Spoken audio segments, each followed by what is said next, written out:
हरे कृष्णा। मैं नीलम आप सभी का आपके अपने चैनल प्रभु भक्ति संगीत में हार्दिक स्वागत करती हूँ।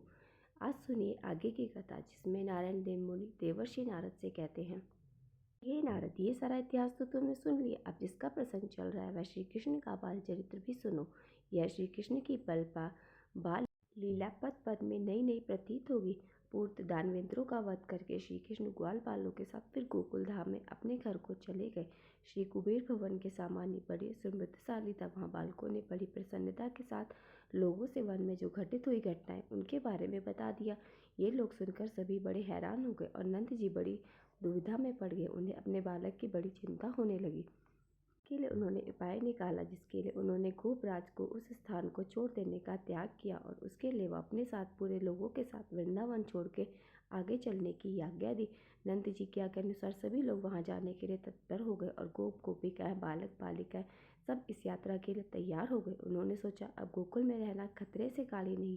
समस्त ग्वाल बाल श्री कृष्ण हलधर के साथ बड़ी प्रसन्नता के साथ चल दिए। तरह तरह की वेशभूषा धारण किए हुए वे रास्ते में बाल गीत गाते हुए, कोई बंसी बजाता, कोई मधुर तान छोड़ता, कोई सांग बजाता, कोई करताल हाथ में लेता। लोगों ने हाथों में वीणा ले रखी थी, किन्हीं के हाथों में षड्यंत्र थे तो किन्हीं के हाथों में सांग थे। बालकों ने नए नए पल्लव भी पहन रखे थे, कितने ही के हाथों में अधकमल थे, दूसरे दूसरे फूल भी धारण कर रखे थे।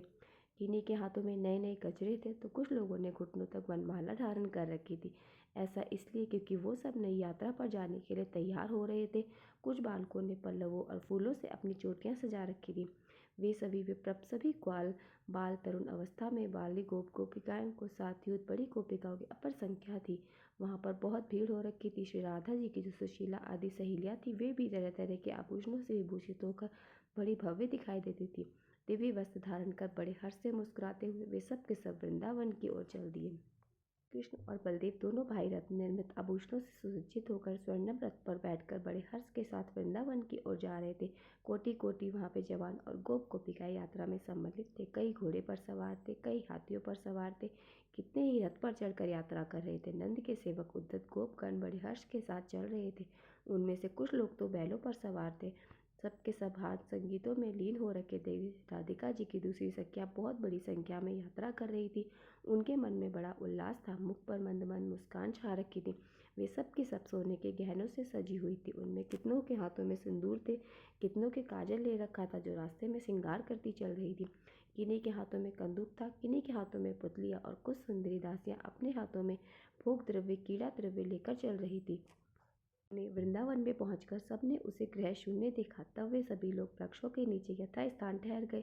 उस समय श्री कृष्ण ने गोपों को अभिष्ट गृह अर्थात गृह और घर और गोओं के ठहरने के स्थान के बारे में बताते हुए कहा कि आज इसी जगह ठहर जाओ, कल सब व्यवस्था हो जाएगी। क्योंकि जब वे सब के सब वृंदावन में पहुंचे तो वहां पर ठहरने का कोई भी साधन ही नहीं था। श्री कृष्ण की बात सुनकर गोपों ने पूछा, कन्हैया जी यहाँ घर कहाँ है? उनका यह प्रश्न सुनकर श्री कृष्ण बोले, इस स्थान पर बहुत से सांप घर हैं जिन्हें खुद देवताओं ने बनाया है, परंतु उन देवताओं को प्रसन्न किए बिना कोई भी हमारी नज़र में नहीं आएगा। क्योंकि जब यह सब वृंदावन में पहुंचे वहां पर रुकने के लिए ठहरने के लिए कोई घर ही उनको नजर नहीं आया। तब कुछ गोपों ने भगवान कृष्ण से प्रश्न किया, तब उन्होंने इस प्रकार बतलाया है। भगवान कृष्ण कहने लगे कि गोप गोपिका, हम सबको इसके लिए देवताओं को प्रसन्न करना होगा, तभी हमें घर नजर आएंगे। पूजा करके वृंदावन के बाहर ही ठहरो।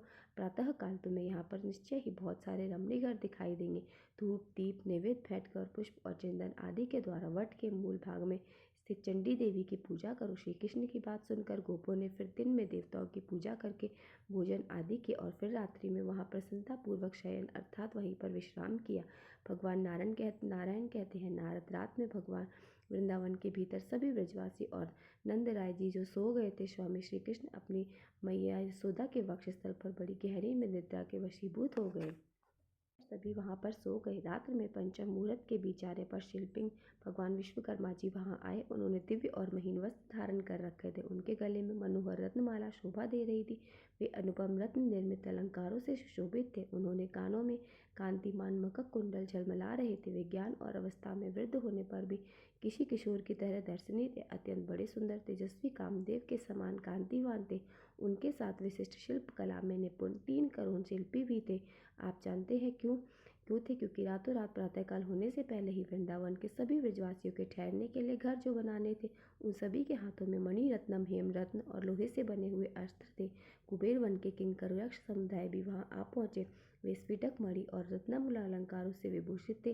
किन्हीं के कंधे बहुत बड़े थे, किन्हीं के हाथों में पद्म राग मणि के ढेर थे, किन्हीं के हाथों में इंद्र नीलमणि के ढेर थे। कुछ यक्ष ने अपने हाथों में स्मतक मणि ले रखी थी और कुछ ने चंद्रकांत मणि। अन्य बहुत से यक्ष के हाथ से सूर्यकांत मणि और प्रभाकर मणि के ढेर प्रकाशित हो रहे थे।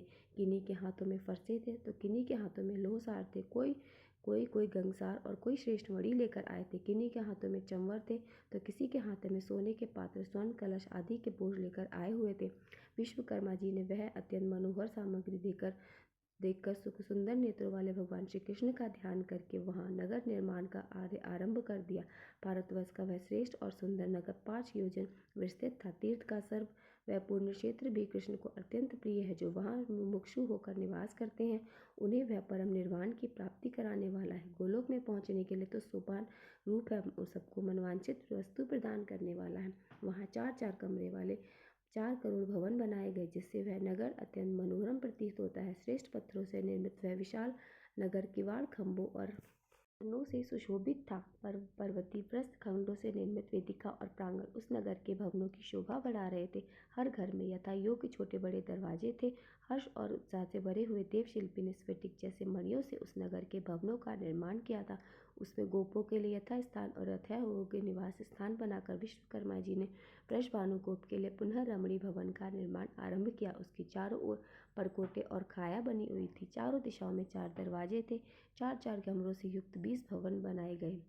वहाँ संपूर्ण भवन का निर्माण महामूल्य मणियों से किया गया था। वहाँ का प्रत्येक सुरमय मंदिर सोने की कलश से दैदीप्यमान था। और उस आश्रम के एक अत्यंत मनोहर निर्जन प्रदेश में, जो कि मनोहर चंपा वृक्ष के बगीचे के भीतर था, पति सहित कलावत के उपयोग के लिए विश्वकर्मा जी ने कौतूहल बस एक ऐसी तालिका बनाई थी जिसका निर्माण विशिष्ट श्रेणी की श्रेष्ठ मणियों द्वारा हुआ था। उसमें इंद्र नीलमणि के बने हुए नासोपान थे। नारद जी ने पूछा, हे भगवान, मनोहर रूप वाली कलावती कौन है और किसकी पत्नी थी, जिसके लिए देवशिल्पी ने यत्न पूर्वक सुरम्य ग्रह का निर्माण किया? तब भगवान नारायण कहने लगे, सुंदर कलावती कमला के अंश के प्रकट हुई थी। पितरों की मानसी कन्या और वृषभानु की पतिव्रता पत्नी है। उन्हीं की पुत्री राधा हुई, जो श्री कृष्ण को प्राणों से भी बढ़कर प्रिय थे। वे श्री कृष्ण के आद्य अंश से प्रकट हुई थी, इसलिए उन्हीं के समान तेजस्विनी थी। उनके चरण कमलों की रज से स्पर्श से वह सुंदरा पवित्र हो गई। सभी संत महात्मा सदा श्री राधा के प्रति अविचल भक्ति की कामना रखते हैं। नारद जी ने पूछा, मुनि, ब्रज में रहने वाले एक मानव ने कैसे, किस पुण्य से, किस प्रकार पितरों की परम दुर्लभ मानसिका कन्या को पत्नी रूप में प्राप्त कर लिया? ब्रज के महान अधिपति वृषभानु पूर्व जन्म में कौन थे, किसके पुत्र थे और किस तपस्या से राधा जी उनकी कन्या हुई? श्री सूत जी कहते हैं, नारद जी की यह बात सुनकर ज्ञान शिरोमणि महर्षि नारायण हंस दिए और प्रसन्नतापूर्वक उस प्राचीन इतिहास को इस प्रकार बताने लगे। नारायण कहते हैं, नारद, पूर्व काल में पितरों के मानस के से 3 कन्याएं प्रकट हुई, कलावती, रत्नावली और मेनका। ये तीनों पति अत्यंत दुर्लभ थी। इसमें से रत्नमाला ने बड़ी इच्छा से राजा जनक को पति रूप में प्राप्त कर लिया। मेनका ने हरि के अंशभूत गिरिराज हिमालय को अपना पति बनाया। रत्नावली ने अयोनिजा सत्यपरायण सीता हुई, जो साक्षात लक्ष्मी और श्री राम की पत्नी थी। मेनका की पुत्री पार्वती हुई, जो पूर्व जन्म में सती नाम से प्रसिद्ध थी। वे भी अयोनिजा ही कही गई। पार्वती जी श्री हरि का सनातनी माया है। उन्होंने तपस्या से नारायण स्वरूप महादेव जी को पति रूप में प्राप्त किया। कलावती ने मुनुवु राजा सुचत्र का वर्ण किया। राजा साक्षात श्री हरि के अंश थे। उन्होंने कलावती को पाकर अपने आप को गुणवान, श्रेष्ठ और अत्यंत सुंदर माना। वे उनके सौंदर्य की प्रशंसा करते हुए मन ही मन कहते थे कि इनका तो रूप ही अद्भुत है, वैश्य भी आश्चर्यजनक है, और इनकी नई अवस्था ऐसी है अद्भुत, कोमल सुकोमल अंग, शरद काल के चंद्रमा से भी बढ़कर परम सुंदर मुख, और गज और खंजन के भी गर्भ का खंजन करने वाले दुर्लभ गति, सब कुछ तो अद्भुत है।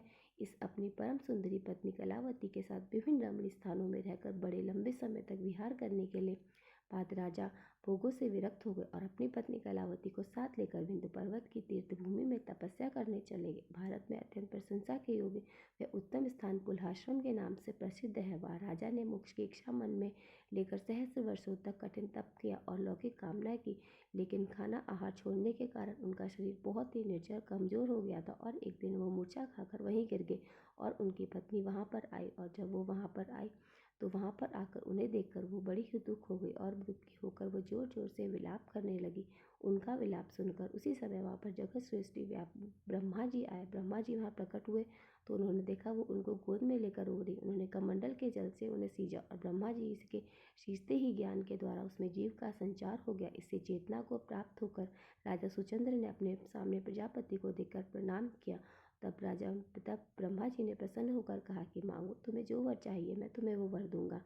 इसके लिए इस वरदान के मिल उसके बाद उन्होंने उनसे कहा कि ठीक है, आपको मुझे वरदान देना है तो रिद्धि, तो आप मुझे कृपया मुझे मनवांछित निर्वाण प्रदान करें। इस वरदान के मिल जाने पर मेरी क्या दशा होगी, उसका मन ही मन अनुमान करके कलावती के कंठ, होठ और तालू सूख गए कि अगर उनके पति का निर्वाण हो गया तो इसके बिना उनकी क्या हालत होगी, वो कैसे रहेंगी।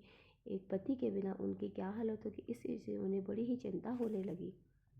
उन्होंने ब्रह्मा जी से कहा कि अगर आपने इनकी मनोवांछित इच्छा पूरी करी तो आपको इसके लिए मैं श्राप दे दूंगी कि आपने एक पत्नी को उनके पति से दूर किया।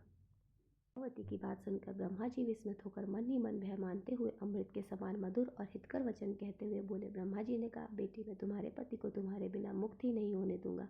पतिव्रते तुम अपने पति के साथ कुछ वर्षों तक स्वर्ग रहकर सारे सुख भोगोगी। फिर तुम दोनों का भारतवर्ष में जन्म होगा। वहाँ साक्षात सती राधिका तुम्हारी पुत्री होंगी। तब तुम दोनों जीवन मुक्त हो जाओगे और श्री राधा के साथ श्री गोलोक में पधारोगे। हे राजन, तुम कुछ समय तक अपनी पत्नी के साथ स्वर्गीय सुख का उपभोग करोगे। यह स्त्री साध्वी और सत्व गुणों से युक्त है, तो तुम मुझे श्राप मत दो, क्योंकि श्री कृष्ण के चरणामृत में चित्त लगाए रखने वाले जीवन मुक्त संत सामर्थ्यशी होते हैं। उनके मन में श्री हरि के दुर्लभ दास को पाने की इच्छा होती है, वो निर्वाण करना नहीं जानते हैं। ऐसा कहकर ब्रह्मा जी उन दोनों को वर देकर उनके सामने खड़े रहे। दोनों ने प्रणाम करके फिर स्वर्ग की ओर चले गए। फिर ब्रह्मा जी अपने धाम को चले गए। तदअंतर वे दोनों दंपति अपने समय अनुसार स्वर्गीय भोगों का उपभोग करके भारतवर्ष में आए, जो परम पुण्यदय और दिव्य स्थान है। ब्रह्मा देवी और पद्मावती के गर्भ से उत्पन्न हुए। उन्होंने पूर्व जन्म की सारी बातें याद थी। वे श्री हरि के अंश थे। जैसे शुक्ल पक्ष में चंद्रमा बढ़ता है, उसी तरह विषधाम में वे हर दिन धीरे धीरे बढ़ने लगे। वे वृक्ष के अधिपति बन गए। उन्हें सर्वज्ञ और महायोगी माना गया।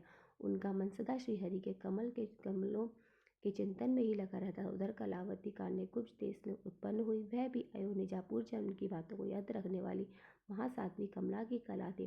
कान्यकुब्ज देश में महापराक्रमी राजन बन रहा करते थे। उन्होंने यज्ञ के अंत में यज्ञ कुंड से प्रकट हुई दूध पीती वस्त्रहीन नन्ही बालिका के रूप में उसे पाया था। वह सुंदर बालिका उस कुंड में हंसती हुई निकली थी, जिसकी अंग कांति तपाए हुए सोने के समान थी। वह तेज से प्रकाशित हो रही थी। राजा भन ने उस बालिका को गोद में लेकर अपनी प्यारी रानी मालावती को बड़ी प्रसन्नता से सौंप दिया। उन्होंने उसे स्तनपान कराया। उसके अन्नप्राशन और नामकरण की शुभ बेला जब हुई, तब एक आकाशवाणी हुई, नरेश्वर, इस कन्या का नाम कलावती रखो। यह सुनकर राजा ने उसे वही नाम दिया। उन्होंने ब्राह्मणों, याचकों और बंदीजनों को उन्होंने बड़ी प्रचुर मात्रा में धन का दान किया। सबको भरपेट भोजन कराया। बहुत बड़ा उत्सव मनाया। जब वो कन्या 16 वर्ष की हुई तब अत्यंत सुंदर दिखने लगी और वह राज्य कन्या मुनियों के मन को भी मोह लेने में समर्थ थी। मनोहर चंपा के समान उनके अंग कांति थी और मुख शरद काल के पूर्ण चंद्रमा की तरह परम मनोहर था। एक दिन गजरात की मंद गति से चलने वाली राजकुमारी राजमार्ग से कहीं जा रही थी। नंद जी ने उस कन्या को मार्ग में देखा और वे बड़े प्रसन्न हुए और उन्होंने जाने वाले लोगों से पूछा कि इसकी यह कन्या है और ये कहाँ जा रही है। तो लोगों ने बताया, यह महाराज धन की कन्या है, इसका नाम कलावती है। यह धन्या बाला लक्ष्मी जी के अंश से राज मंदिर में प्रकट हुई थी और कौतुकवश खेलने के लिए अपनी सहेली के घर जा रही है। विरजाज, आप तो ब्रज को पधारिए। ऐसा उत्तर देकर लोग वहां से चले गए। अब नंद जी के मन में बड़ा हर्ष हुआ। वे राजभवन को चले गए और रथ से उतरकर तत्काल ही राजभवन में प्रवेश किया और वहां पे जाकर राजा ने उनके साथ बड़ा ही आदर भाव से प्रकट हुए और उन्हें सोने के सिंहासन पर बिठाया। और उसके बाद उन्होंने अपने मन की इच्छा कही कि मैं आपकी पुत्री के साथ विवाह करना चाहता हूँ। कन्या भी यज्ञ कुंड से उत्पन्न हुई है, इसलिए अयोनिजा है। त्रिभुवन मोहिनी कन्या कलावती भगवती का ही अंश और स्वभाव शान जान पड़ती है। विश्वभानु आपकी पुत्री के योग्य है और आपकी पुत्री भी उन्हीं के योग है, ऐसा वहां बैठे ऋषि मुनियों ने कहा। मुनिराज सभा में ऐसा कहकर नंद जी मौन हो गए। तब राजा भन ने विनम्र से निर्मय होकर उन्हें इस प्रकार उत्तर दिया। राजा भन ने उन्हें जो कुछ उत्तर दिया उसका वर्णन आप अगले अध्याय में सुनेंगे। आज की वीडियो